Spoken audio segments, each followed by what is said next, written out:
Missiles intercepted, then an explosion.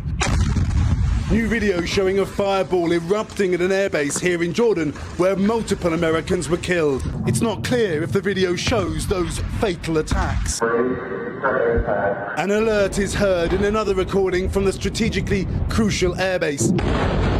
US Central Command saying that 2 US troops lost their lives in attacks this weekend, identifying them as 25-year-old First Lieutenant Tyler James Feehan and 19-year-old Private Isabella Gonzalez. The military also saying that unidentified remains have now been found of a third person at the site.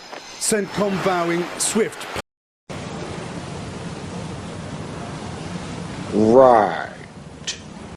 More airstrikes and more threats.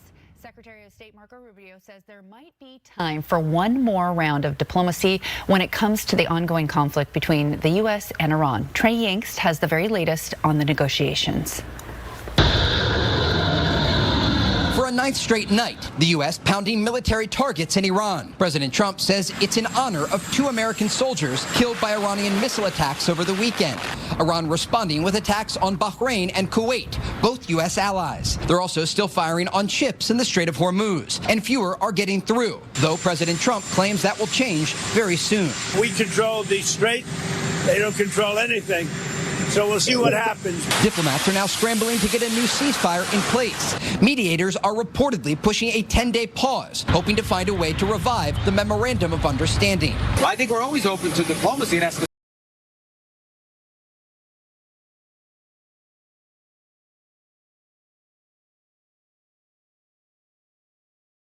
point of concern, but more importantly, how is Iran able to get these systems into launch-ready configuration? Why is the U.S. not able to locate and destroy where these stockpiles are? That's a bigger question also.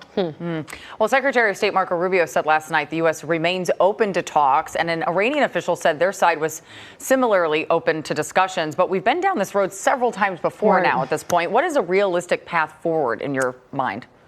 The realistic path forward is for, I think at this point, the United States looking to continue the intensity of the barrage of attacks on Iran to weaken its ability to target ships in the Strait of Hormuz. In other words, go back to diplomacy negotiations only when Iran is less capable or incapable of having any influence over the Strait while those negotiations are taking place. Because if we can't accomplish that from the U.S. perspective, then essentially it gives Iran the disproportionate leverage going into those talks, which brings us back to where we were.